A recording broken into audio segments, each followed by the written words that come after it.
Yeah, we're recording. Yeah, we got it. Technical issues. Don't worry, we're professionals. We are experts. We can do anything. Yeah. I am a professional. I get paid to do this stuff. Yes. Not by this show. But No. Well, sort of. sort of. Hey, Jason, Yeah, me and Culpa coming later. we need to apologize for something. Yeah. Sorry. Anyway. Hey, I bought the beer today Yes, you did.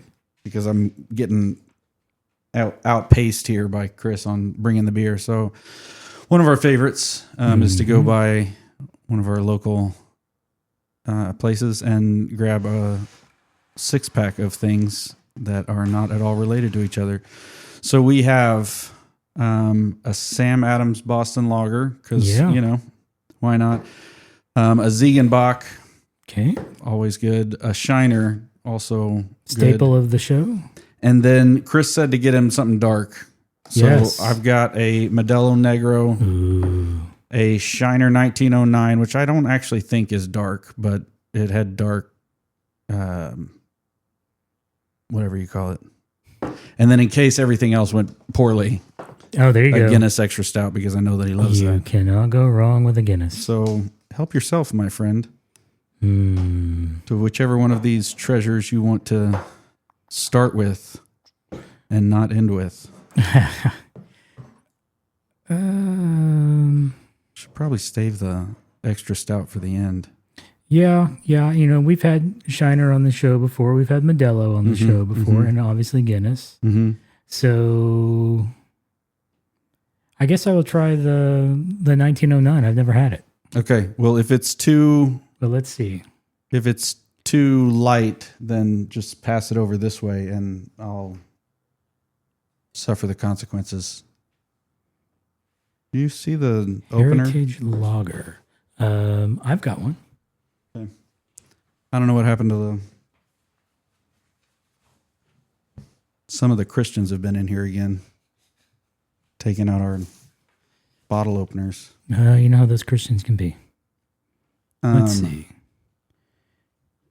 Yeah, I'm going to wait until you pour that to know whether or not it's... Well, I'm trying to pull up a picture real quick Oh, there you go. to see if I want to go this route or not. Just Because it does say lager, which is not always dark. Not typically dark. Yeah, I think I'm going to pass. Okay, I'll take the 1909. You're going to have the 1909. I will take the Zigenbock. Zigenbock. Okay. I frosted my mug. Yes, you did. Just throwing it out there. Oh yeah, no, that's pretty light. Little light in the loafers. Don't let the don't let the dark bottle and the dark branding fool you. No. Okay, well, I'm sure it's going to be great for me because I really like Shiner, and they haven't done me wrong yet. That looks nice and brown. Which one did you do? The Zigenbock. That's definitely a brown. Yeah, it's brown, kind of like a Newcastle. It's kind of like a Newcastle. Hey, cheers. Cheers. We're going to see what you think.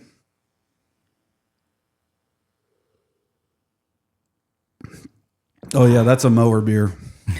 Okay, so 1909, go mow your lawn and drink this beer. I like it. I think it tastes great, but it is definitely I'm too much of a snob. I admit it. It's a summer beer. Okay, so I'm going to read this. Our founding year. Since 1909, the expert brewers in Shiner, Texas, have been crafting exceptional beers inspired by our German and Czech founders. To honor their legacy, we've brewed this heritage lager using only the same simple ingredients they used in 1909. Heritage 2-row barley, I don't know what that means, is paired with Noble hops. Hey, Noble. What's up? For a delightfully flavorful and perfectly balanced lager with a smooth, refreshing finish, a fitting tribute to over a century of brewing tradition. I can vouch for the smooth, refreshing finish. It's got that up on the back end. What do you got? I don't have a blurb. I chose the wrong bottle. You keep not having a blurb. Yeah, it's okay. It just simply says at the bottom, a Texas twist on a German classic. And it very much tastes like a Bock. Nice. It is good. Houston, Texas. Houston, Texas. Zigen and Shiner are like right there with each other, I feel like, for Texas brown ales. It's good. It's good. I approve. You approve. What do you got some, is it nutty? Is that what you're tasting? Mm-mm. No nut? Nope, not in my beer. It's smooth, I'll give it that. I think it's even a hair smoother than Shiner. Not that Shiner's not smooth. No. So No. that is tasty. No, I'm really glad I brought these Cheez-Its. Yeah, so we can make all the mouth noise on the mic. Sorry, guys. Okay.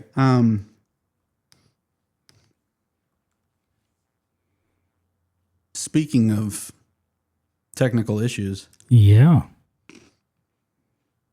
I wanted to talk today about what happens when Someone How do you takes your phrase baby it? away. when somebody takes your baby away. Yeah. Specifically, okay, IT is very rarely the top of the food chain.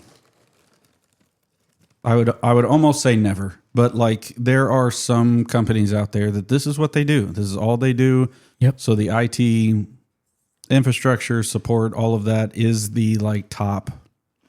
Right? Isn't it so good? Okay, It's so good. we didn't just get the Cheez-Its, we got the Cheddar Yeah, you Jack got the Cheez-It. Cheddar Jack. And I will say, I love Cheez-Its. I will always love the original Cheez-Its. This is not a substitute, or not a substitute. This is not a replacement for the original Cheez-Its. But these Cheddar Jack ones have been like right at the top of my list for a little while now. I've not tried these before. It's so good. Here, maybe you can hear how good it is.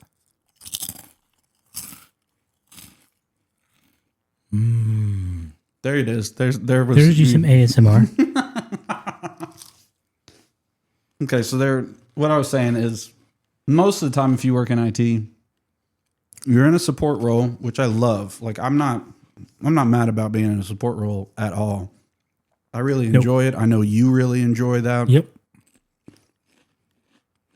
If you don't know Kris, he's one of the most patient people that I know.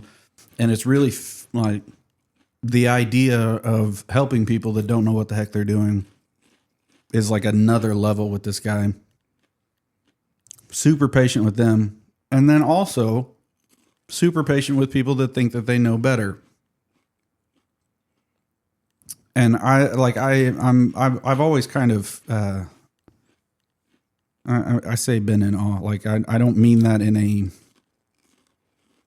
fluffy, meaningless way. I mean, like I really don't know how you do it without constantly losing your cool. Because I was telling Colson, my boss today, like I feel like I'm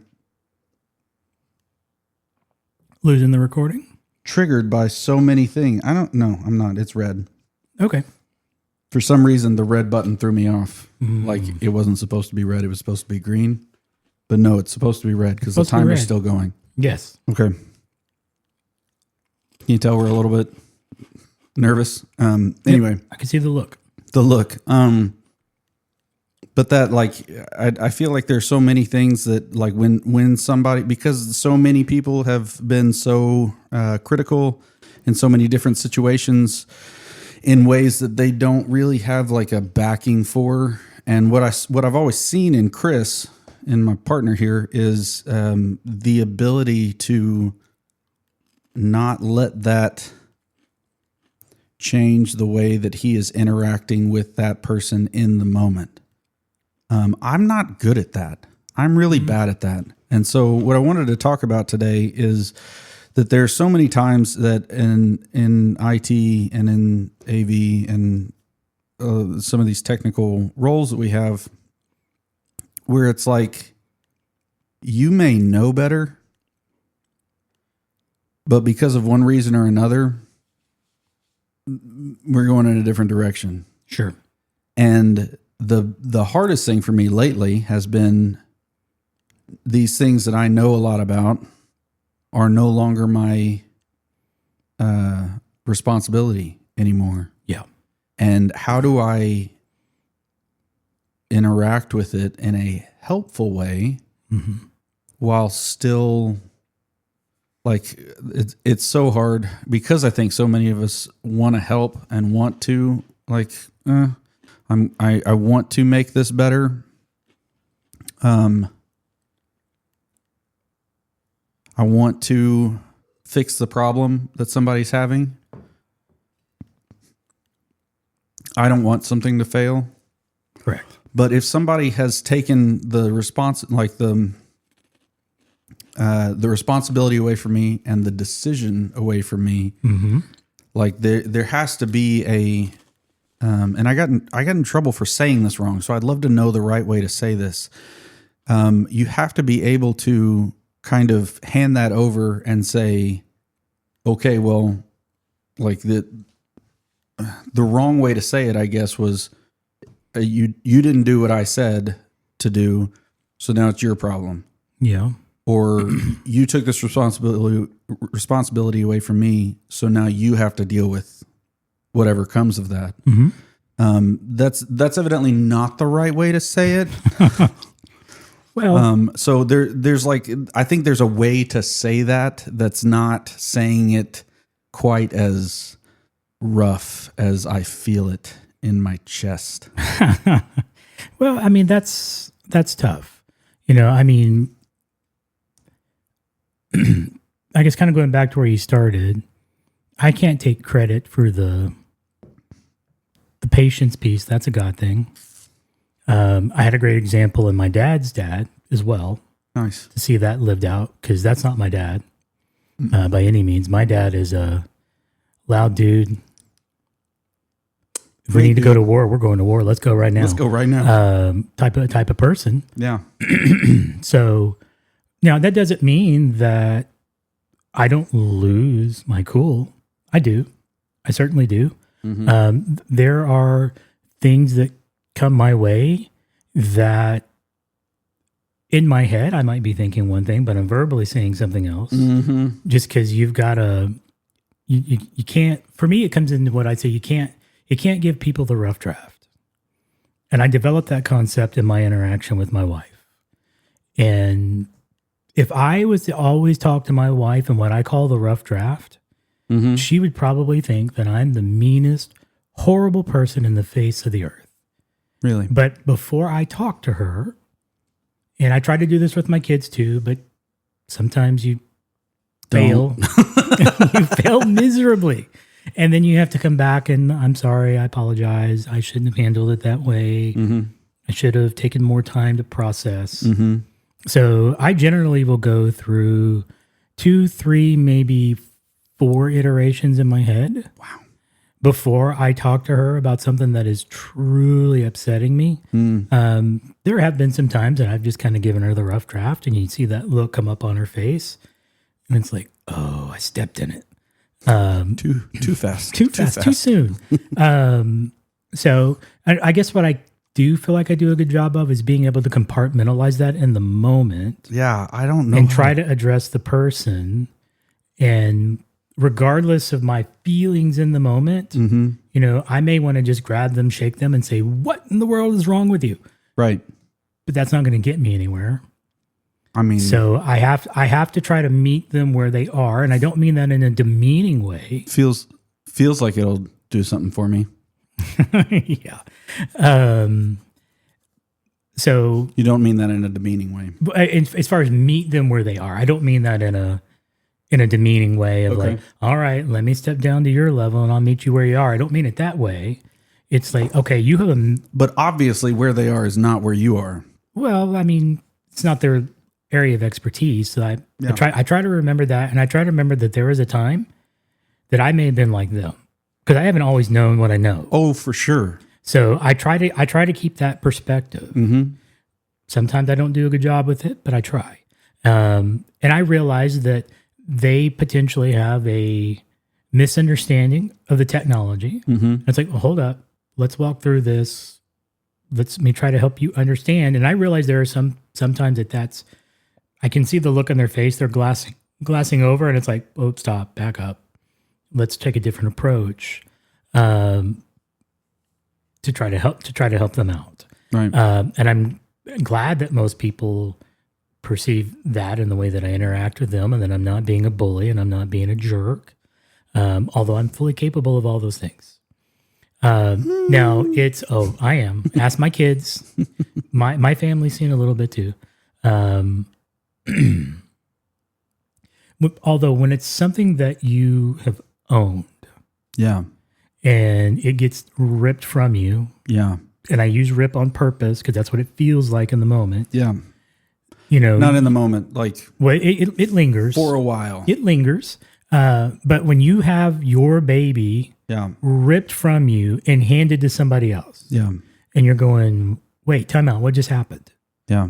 There was nothing wrong with that. It worked perfectly fine. Yeah. It did everything it needed to do. It gave us the growth that we needed. But now you're basically ripping this out, handing it off to somebody else. And what it can feel like is you're telling me I didn't know what I was doing. I don't know my hind end from my elbows, to say it nicely. And in that moment, I'm looking at you and going, I think you don't see reality. No. And yeah, you got to be careful in how you speak that to people, just because you can make the situation much worse. And especially if it's a situation where you either directly know or your gut instinct is telling you they're giving something to somebody who doesn't know. Right. And you're sitting here going, I can't stop this. This train is in motion. Yeah. And sometimes it feels like you're sitting there watching a train wreck in slow motion. And if you attempt. Yeah, but it's like your favorite train. Yes, it was. It was your favorite train. Oh my gosh, can you hear that horn? For the foamers out there. Yeah. But yeah, you see it and you want to speak up. And sometimes you do.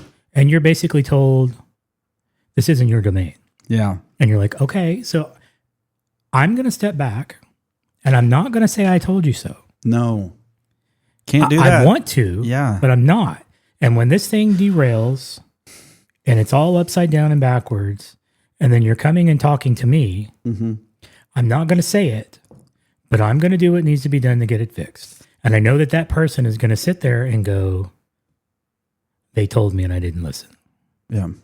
And I have to let that be enough for me to go, I did what I was supposed to do. I did what I was supposed to do. I gave you the warnings. It went the way it did. I'm going to help try to pick up the pieces. And I know that this person is sitting there going, I should have listened. I don't know that they are, though. Like, that's what's hard for me is, like, I think that sometimes bad decisions get rewarded in ways that I just find really unfair. That preaches. There's a sermon there. I mean, it's just where you're like, oh, you didn't completely fall on your face, so you think everything's okay. And that's just like, it's hard for me to really wrap my head around inside of it, because I know, like, in a totally hypothetical, right? A decision is made based on somebody's. You've got a movie running through my head when you say that. Office Space, you've seen Office Space, yeah. And it's the Bob's talking to him, and he goes, and this is totally hypothetical. Oh, man, the Bobs. Well, totally hypothetically, a decision is made because somebody is an expert. And the like further you get into the process, and you're not included in the process anymore, but the further you get into, or they get into it, and the further like it goes, the more you realize this person doesn't know anything about the technical side of what they're now in charge of. Yes. And you realize, like, your limited knowledge about something is higher than an expert's. And it's just that like, oh no, like I know, like there's no Dunning-Kruger effect on this one. Like I know very little about this because I know that I could know a lot about this. I could have taken all of these classes that whatever, and I didn't have time to because of all the other things that I was trying to make happen. And you just like, you don't have, there are not enough hours in the day. I almost ran into that again today with everybody needing, I came back from, vacation last night. And so I come into work today and there's just a whole bunch of like, oh, this has to, I need this by the end of the day. And it's like, no, I've got meetings all day. I can't be doing.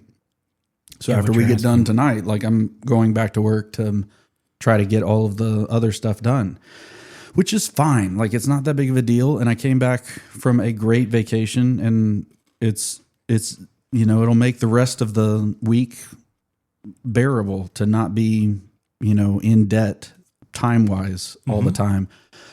So I'm not lamenting that really at all, but it's that realization that like you've got only so many hours and you've always had only so many hours. And so there's some things that you know that you didn't get to spend as much time on in emerging technology that's coming out. And then you're like told, oh, well, this person knows what that's going to take. And they're going to take it. And then the further you get into the, wheel of it or whatever, you realize, no, they don't know anything about that. They know less than I do about that. That's scary because now, like, if somebody has a problem and they would normally come to me, I'm going to have to say, I don't know. And is that okay that I don't know? Because I had a system that I worked and I made it work with as little of my effort as I could. There's still, I mean, there's not a single AV or IT system that I feel like you can just set it and forget it. I mean, there's always updates. There's always things that need to be changed or patched, or somebody will ask for some new, like, quirky thing for how it works, or can we get this to talk to that, and can we integrate this with that, and this church that I went to has this, and why can't you do it that way? And it's like, well, I can, but my guess is that church has a whole team that does that. And absolutely, I'm one person who's also doing these other things. So like, there's part of me that is so grateful for the opportunity to get to not be involved in these conversations or how this goes. But I just don't know that I can really let it go, because I don't trust that I'm not going to be then slammed back into the middle of fixing the thing that broke. Correct. And I mean, I think that's where all this anxiety is coming from. Sure. And I've worked with people like what you're saying that come in and just kind of turn things over. I refer to them as wrecking balls. Yeah, what is that? And then sometimes they have the ability to come in, wreck it, and then slip out the back door. As if, not my problem. And it's like, no, you came in, you destroyed this. Everything was fine, and now it's not. No, to your point, I interact with people on the support side, and I'm needing them to be the subject matter expert because I've reached my limits. So it's like, I have to come to you. You're the one that's supposed to know. And when I interact with them and I'm going, oh my gosh, they don't know. And it's like, what are we going to do here? And so then you literally just start digging in the pages of Google where you probably shouldn't be going that deep trying to find something. Or it's literally, holy cow. What does this button do? What does this button do? I mean, I did sit down the other day on this device because I was asking a question about how something was going to work. And I was met with a very clear, I don't know, which I like, man, if you want to get me fired up, be in charge of something and then have someone ask I don't feel like it was a technical question. It was not it was a technical question. It was not a out of the scope of what is happening right now question. It was okay, but how does this signal get to this box? Because once it's coming in here, you've got it routed this way, and I need to take it from this place and put it in over here. Which the first reaction was, no, you don't. And I was like, yes, I do. Like, I don't. I understand you don't see this as a thing, but it is a thing. Sure. So there was that. And then the actual answer to the question was, I don't know. Like, I don't know how to do that. Yeah. And I was like, I don't, that is so scary. So I'm sitting at the, console or the whatever, and I'm just scrolling through menus. Like, okay, they don't know. So now I've got to figure out which one of these, and it's based on a system that I've never worked with. Correct. Because you don't want to see it fail. No. But you don't know it. And what you want to say, and I think there's a way to try to word it. Maybe it's hard to find in the moment, but they come to you and go, fix it. And you have to go, you took this away from me. I don't know the system enough. Yeah. You need to go to the guy that you made the owner of it. Yeah. And have him fix it. I can't. Yeah. And that could be perceived a couple of different ways. And it's like, I'm not trying to say that to be spiteful or get back at you. No. Because I don't want to do something. It's you've put us in a position where this guy had to be the expert and he doesn't know it. And then you're coming to me asking me to fix a system that I don't know. Right. It's like, I don't have anything for you.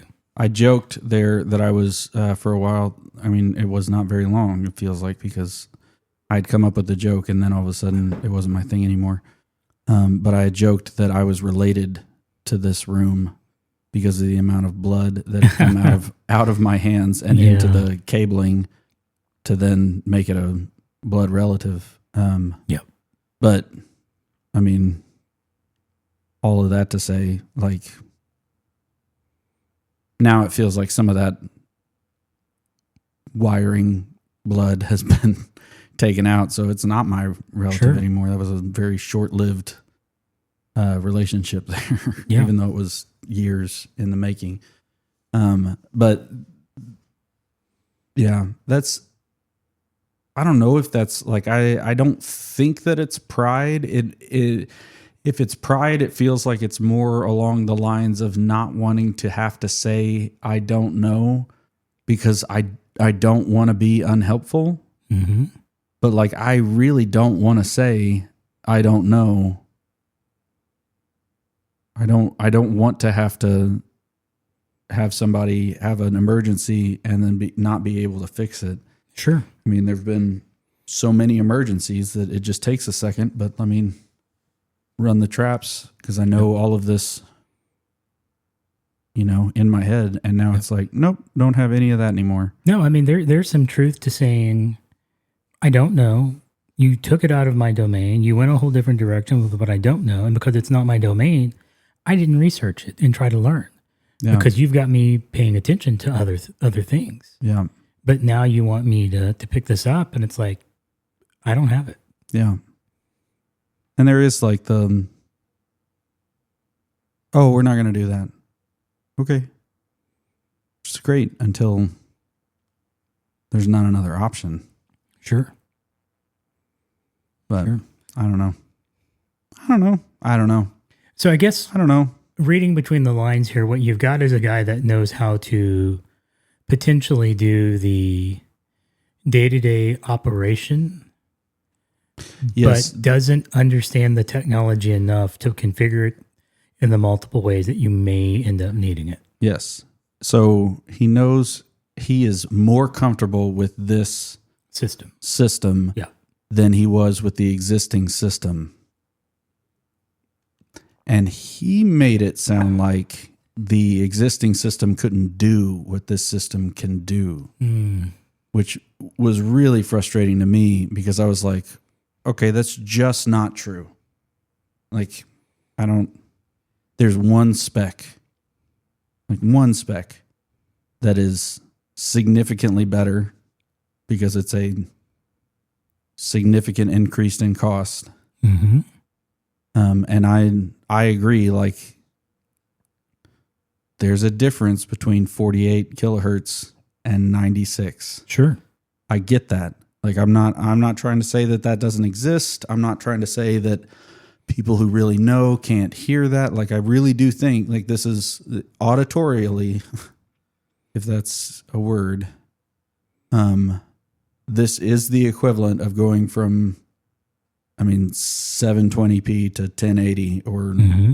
1080 to 4K or whatever the like jump is that you remember looking at and going, wow, you can really tell the difference there. Yep. I get that. Not many people have that ear, to be honest with you. Way more people have that eye than have that ear. Correct. And so there's part of it that's like, okay, but can you overcome everything else that might be wrong moving to a different, and the further we've got into this, the more I'm like, he didn't, like, this person does not appear to know how to ground up fix the problem if something goes sideways. Mm-hmm. And I mean, sometimes, unfortunately, in that moment, you just have to let people lie in the bed that they made. yeah, I don't like, And it's not an easy thing to watch. Nobody wants to see that. You know, your inherent nature is, let's not go there. Let's figure this out. yeah, But eventually, and this is an extreme example, but yeah, eventually you got to have that intervention and go and pull a Padme and go, I can't go where you're going, to pull some more references out. And you have to, unfortunately, let people fail. yeah. And then when they are like, well, why didn't you do something? It's like, that's not my domain. You went into a direction that I don't know. My focus is on the domains that you've given me. Mm-hmm. If you're telling me that now this is going to be my domain again, then I'll get right on it. Yeah, But you took this from me and you told me focus on these. yeah, And so I did exactly what you asked me to do. yeah. I'm not a mind reader. I'm not a psychic. You give me my marching orders and I move forward. Yeah, and even more than that, like not being a mind reader or a psychic or anything, I said, I don't do this because I don't know how to do that. Like, I just came out and said, like, I don't know anything about that. Mm-hmm. That's why I wouldn't do that. I would not do that. I don't know I don't know enough about that, but it's not my decision anymore. Correct. And that's tough because you know that you're going to be expected, but yet you weren't giving any buy-in on the solution. Beer number 2. Mm-hmm. Yeah, this one's way more brown. Oh, yeah. That's the shiner that we know and love. Yeah, I'm glad I handed the 1909 off to you. Yeah. Sorry, dude. I really did think that was a darker beer than it was. Now we know. Now we know. 1909 is not a Kris beer. No. And is a lawnmower beer for me. Wow, that sounded great. All right. That's a lot of head. Holy cow. Yeah, I'll let that sit for a minute. We've had this one before. This one's actually pretty good. Modelo Negra is a good beer. I like it, and I like the Dos Equis Amber. I don't know if you've ever had that, but it's definitely that good side of the red. I feel like that's the one where Jacob and I were at a Mexican restaurant in Georgia. How about that? And they were listing Modelo beers on the menu, and they made it sound like they had a dark Dos Equis, and I'm like, well, I want that. Right. I want to try that. I've not had that before. And then you get it, and it's like, that looks like Dos Equis. Yeah. I mean, the amber is, I mean, Dos Equis is just like a blonde. Yeah. But the amber is a little redder. It's just not, it's not that. No. Not really red, not really brown. Mm-hmm. Cheers again. Cheers again.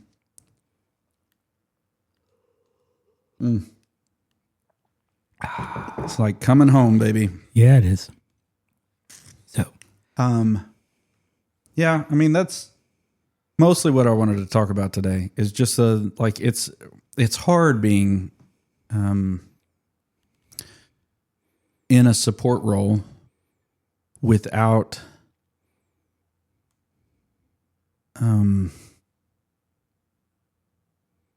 feeling like you have the confidence of the people you're supporting. mm-hmm. And that's kind of what it's felt like for a while now for me, is that like I can say, no, I don't think that's a good idea, or no, I don't. And I keep getting met with like, oh yeah, I totally understand what you're saying. I understand like that, you know, when somebody has had a critique about this, they have not been able to be specific, or when, you know, this or that or whatever, but it's that like, well, we're going to try this other thing Mm-hmm. anyway. And I'm like, but I mean, in that moment, to me, that would feel like a vote of no confidence in my capabilities. right. Because you can't tell me what's wrong. No. You're just saying, we're going the way this guy says. Yeah. Yes. That's Yeah. exactly what that feels like. Oh, yeah. And the no confidence is hard for me to stomach. Oh, of course. Because, you know, there's most of me that wants to be like, listen, number one, am not an idiot. Number two, have done most of what I've been doing for the past however many years, trying to serve people, not trying to, you know, make everybody think I'm awesome. Mm-hmm. The goal was to fade into the background. Yeah. In so many ways. Yeah. But it's almost like because you fade into the background, now you have less weight. Mm-hmm. You have less carry. Yeah, and I deal with that even where I'm at. Mm-hmm. You know, I'm not a flashy guy. No. I'm a behind the scenes kind of guy. Yeah. I feel like my 19 and a half, almost 20-year track record speaks for itself. Yeah, it does. I'm not a a brash kind of guy. I'm not out there feeling like that I have to constantly drive people in the direction that I want them to go. No. So I tend to lead more by example. That's just what I'm comfortable with. That's my style. That's a good style. I agree. But with some folks, it's not perceived that way. And so, you know, I've recently been given some guidance on find ways to be more visible, find ways to be more of an influencer. You mean like brighter shirts? Do you have to come to work wearing one of those neon vests? Look at me. So, I mean, I'm trying to process that and understand that.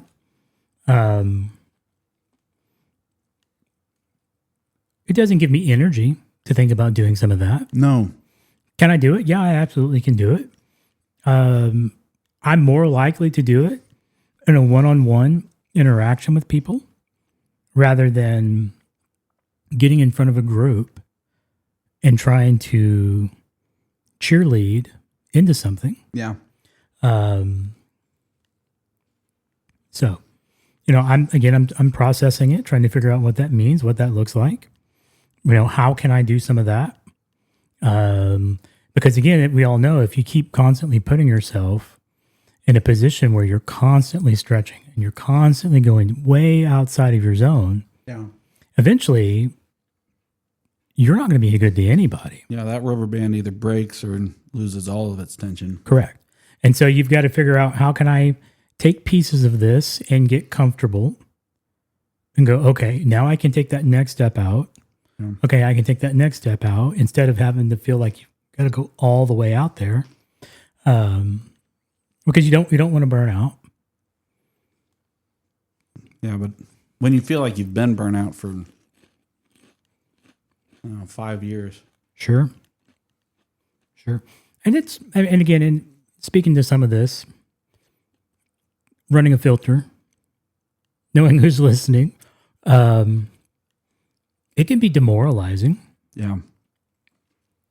When you speak to something as a subject matter expert, and it feels like you're being told, well, that's not what I want. Mm-hmm. Just do what I want. Yeah. And it's like, oh, okay, I can do that. Just give me the marching orders. I mean, to tell you the truth, what's more demoralizing is when you try to explain why and you get told that you're overselling it or that that's not true. Like, when I have somebody tell me that I act like I'm the only one who knows in a certain situation, and I want to be like, well, I don't think I'm the only one who knows, but I think the people who are saying different than I am right now don't know. So I don't know how to like express that in a way that is palatable for everyone else. Like, I'm not trying to be a jerk. Mm-hmm. I'm not trying to just bully my way across everything. Mm-hmm. I'm actually really bad at debating things. I feel like I've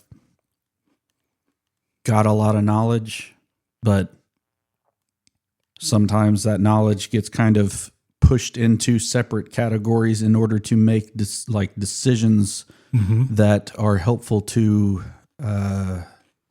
tactical issues. Mm-hmm. And when I get asked for strategy, I'm like, well, I know that doesn't work. And they're like, well, why doesn't it work? And I'm like, give me a minute. Like, I just need to run that back in my head, because you've got it so like pulled around in different areas that you're like, I think that was like 5 iterations ago that we tried that and that didn't work, but it did work. It's just unreliable, or, like whatever the decision making was.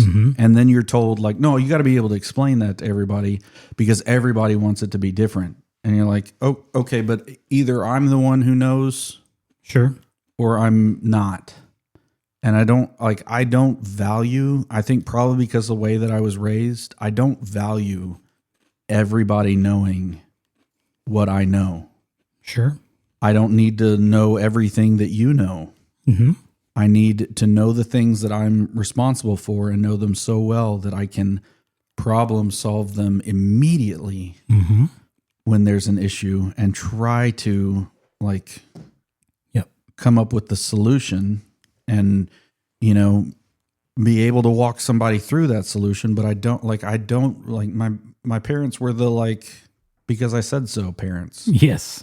So there's a lot of times, like Lori's really great with our kids. This, bringing it back around to family.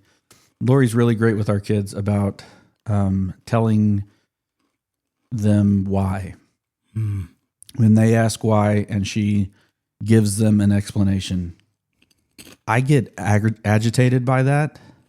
And I say that she's so good at it because I know that that's a good thing that she can do for them. But I get really agitated by that because I thought that becoming an adult and gaining all of this knowledge and figuring all the and being able to do all of these things, really it came down to being able to accomplish things. Being able to do all these things meant that I didn't have to then explain it. Yeah. We have teachers, we have colleges, we have all of this in place. If you want to go learn how to do this, I would encourage you to go do that. It's not my job to make you knowledgeable on everything or explain to you why. And I understand, like, some people will probably listen to that and hear that as maybe even a character flaw inside of me. I don't see it as a character flaw. I see it as it's a feature. It's a feature. Listen, it's a feature. It was made that way. No, it is a byproduct of a worldview that says you don't I'm not telling you not to think outside of the box or anything like that, but I am telling you, stay in your lane. Yeah. And it's so hard for me to accept that anybody can critique anything without knowledge of it. Yeah. And by knowledge of it, I mean real knowledge of it. Yeah. Not experiential, like I went to Disney World, so now I have knowledge of the rides. Okay, well, I need you to fix the track on the yes. Yes. What is that? The Haunted Mansion. Like, no, I can't do that. Well, you said you knew about the Haunted Mansion. Yeah. And it's like, well, I went on the Haunted Mansion. Yep. And it's like, well, you don't know anything about it. You just experienced it. But I can say now, like, oh, well, I know the Haunted Mansion. Okay, well, that's not I don't value that. I don't value the person who says, I know the Haunted Mansion, who doesn't actually know anything about it except what they felt like when they went through it, what they experienced and saw, even if they were looking at the track. Like, I value the guy who, when we're talking about the Haunted Mansion, I value the guy who put it together. Yes. Who said, okay, it's got to be at this incline. It's got to be at this. We need the pumps to do this. We need the track to be rated to this. Yep. We got to be able to drop them this far, and it can't go further, and it needs to go back up to this mark. So we need this piston to do this, or whatever the thing is. Yep. That's the guy that I want to talk to whenever something goes wrong with the Haunted Mansion. Not the guy who's like, well, I wrote it 5 times. So therefore I know it. Yep.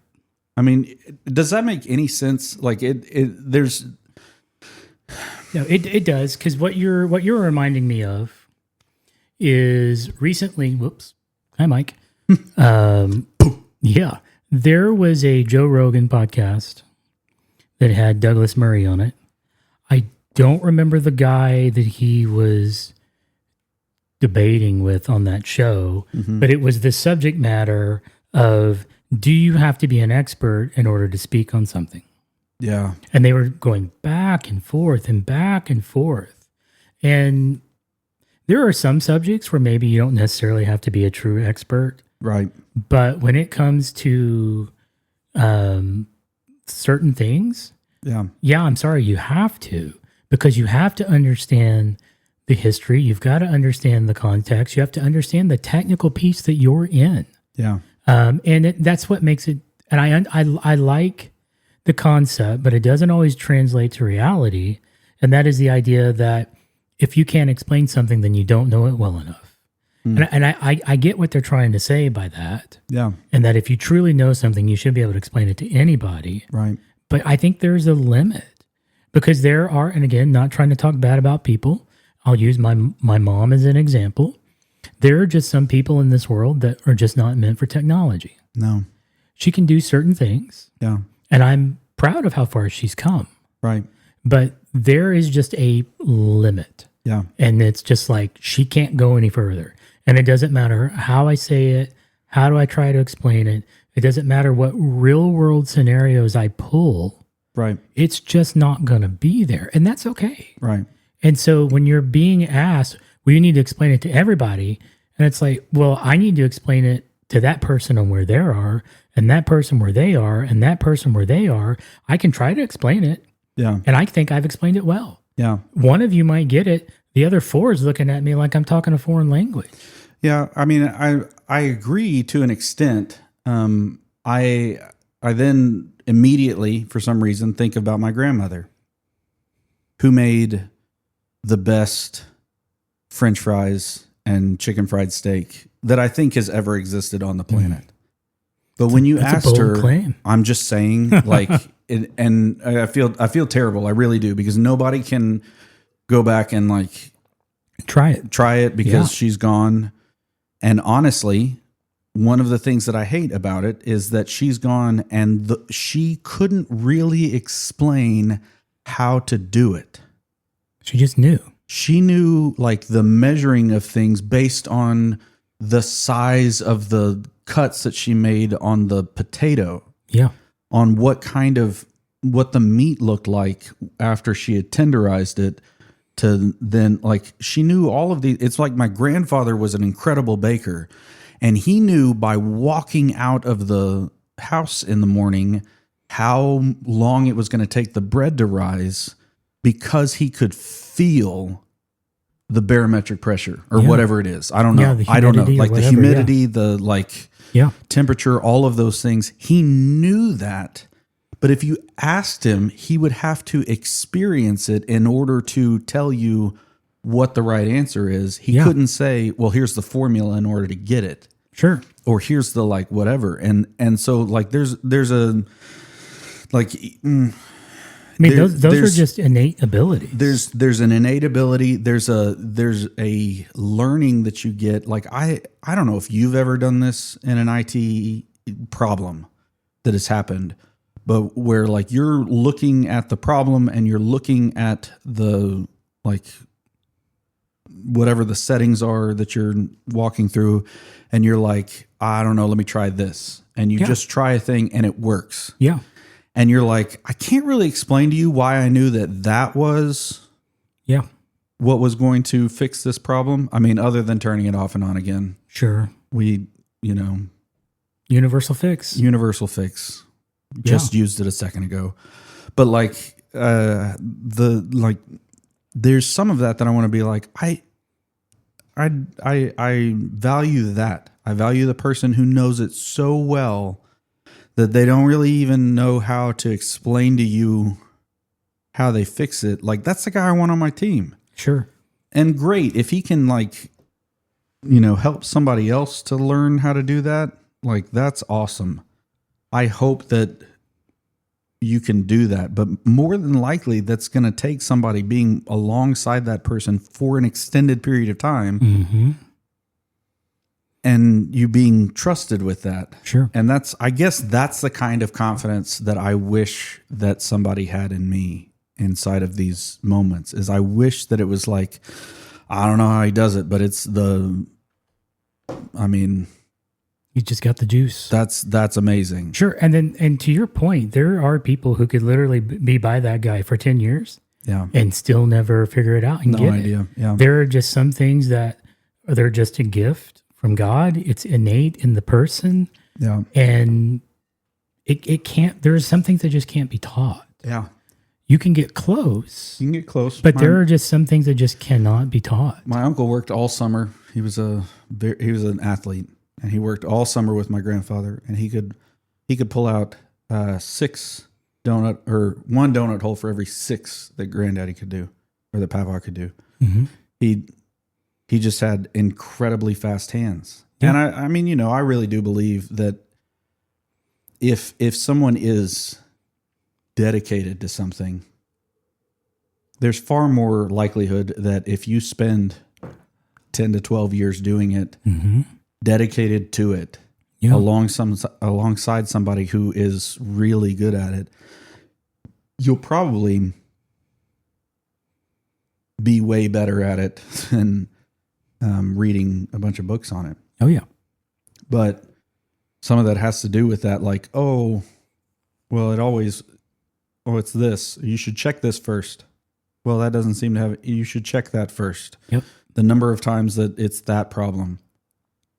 instead of this other problem. Yep. And it doesn't seem related, but all these systems work together. And it's hard to explain to somebody a system as interdependent as a network or as a sound system or as a, engine. Yep.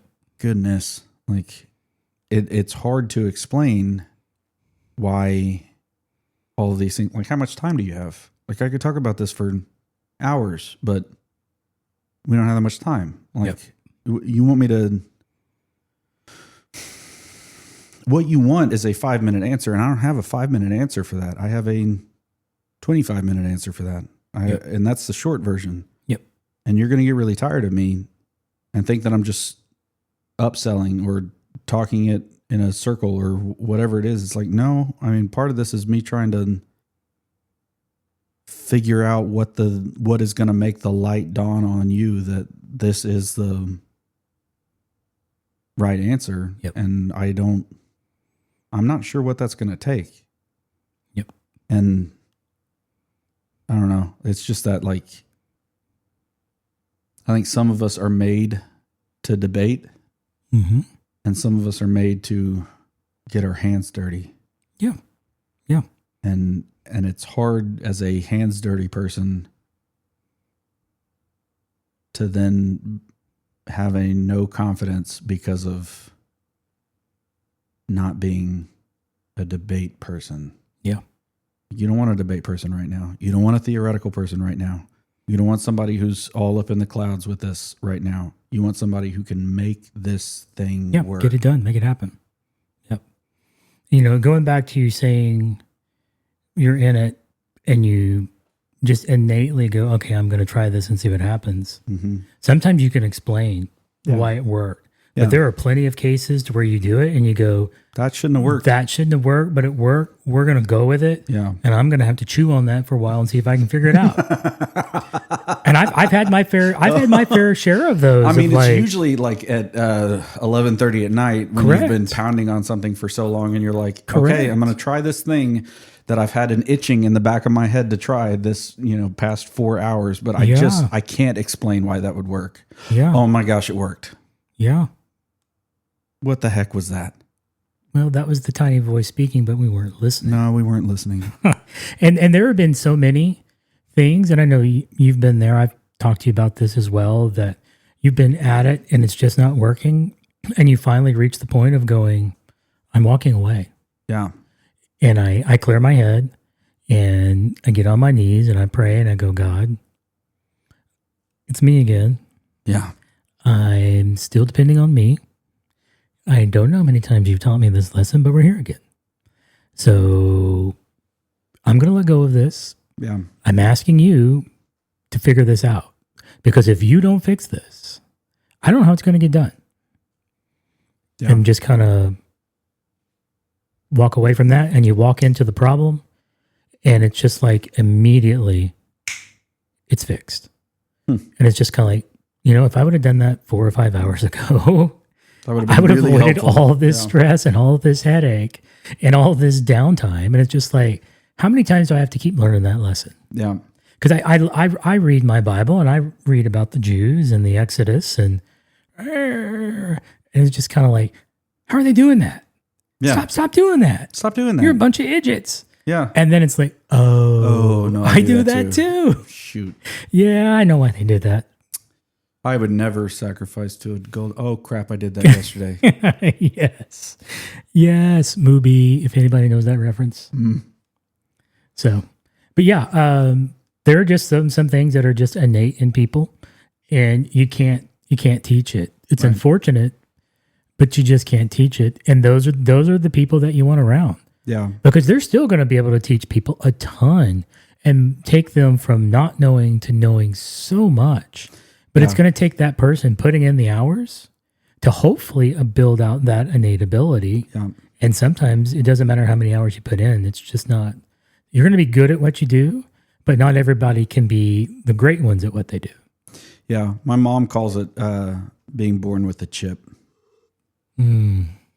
She's like, that that didn't make any sense to me, but okay, you were born with the chip. So, and I joked with her that like she started using that when it came to like technology stuff, but I mean, it's all the time now. Yeah. Any physical, usually it's physical, ability or I guess mental capacity for some sort of problem solving. It's like, oh no, you're born with the chip. You can see it as soon as the person tackled that problem and they got real quiet and then all of a sudden it was fixed. I was like, oh, they were born with the chip. Yeah. Anyway, hey, thanks for talking through that. Yeah. We need to make an apology here. Yes, we do. Jason. Hey, Jason. From the bottom of our hearts. It was Albie. It wasn't me. Yeah, it wasn't our fault, but you know. So I will not trust the Albie Hub anymore, and I will just go back to signing into the wallet. Because as I'm sitting here now, it says, we had issues. Well, this is funny. It says, we have issues reaching your wallet. Please review the connection and make sure you have the correct permission set. Thanks, Albie. I'm going to have to... This is about 3 months late. Correct. I'm going to have to go through this now and figure out what in the world are they talking about. Cool. Because I know right now my Albie Hub is on. It's running. And yes, Albie, I logged in, so it's unlocked. Yeah. Don't tell me Don't you it tell me. updated or it rebooted and I didn't unlock it, which is a whole nother mess. This should work regardless of whether I have logged into the Albie Hub. Again, somebody who thinks they know better. Yeah. So, but we do have 2 boosts. They are from Jason, so it's still his segment. Thank you, Jason. Yes, thank you. Both of them 333. The first one came back in on May 13th. Got to send something for show 33. Show 33. Yes, and so he sent 333 sats. Thanks, man. Yes, and then on June 3rd, he sent that same amount saying 333 in case you missed the last 333 for episode 33. We did. We unfortunately did miss it, but we've got them now. So is this episode 35? This is episode 36. 36. We're churning along. Goodness. We are. We're churning along. This every other week thing. We're cranking through them. Got to figure out how to make it every week. Yeah. Like I said, not enough hours in the day. Correct. Definitely not enough hours in the week. Correct. And definitely, I was telling this to somebody the other day. They were talking about like self-care or something crappy like that. And I was like, number one, that is against my religion. Self-care sounds like exactly what I was told not to do. Yep. My entire growing up years. But yep. Okay, let's talk about self-care. How exactly do you have time for that? Like I'm waking up in the morning going, can I shower or do I got to just go? Yeah. Don't talk to me about self-care time. Mm-hmm. And then we go all day long. And then we fall asleep at the end of the day. Yep. And we get up and do it again. Do it all over again. And sometimes we can't turn our brain off at night. No. And you lose sleep. Bro, I have got to get off my phone at night because I tell myself like you haven't had any time to like veg on something. And then I veg and then I'm like, oh, I can't go to sleep now because I was vegging and that's not actually vegging. Yep. You think it's vegging. It feels like vegging. It's not vegging. It's, ramping your brain up. Yep. But yep. It's hard to convince yourself of that. Yep. I've been a midnight bedtime guy, roughly, since Conan O'Brien first took over late night. Sometimes I stayed with him for the full 12:30, but generally midnight was kind of it. And I still can't get that out of my system. So it's midnight. Doesn't matter what I do. But the biggest thing for me is when you wake up and it's like 2, 3 in the morning. Oh, gosh. And you're like, oh, I wish I had an idea slips into your head. And you're like, oh, we're going to turn on this for an hour. Yeah. And now that's going to be there for a little bit. Yeah. So. Anyway, right. Thanks, brother. Enjoyed it, man. We didn't get to the extra stout or the Boston Lager. Maybe we can just put those in the fridge for another day. Or we're going to sit here and drink them while we're off air. Well, yeah, because I do have some information to share. Okay, well then we're going to turn probably y'all gonna drop off, and then we're going to drink these. Thanks for joining us. Yeah. Thank you, everybody.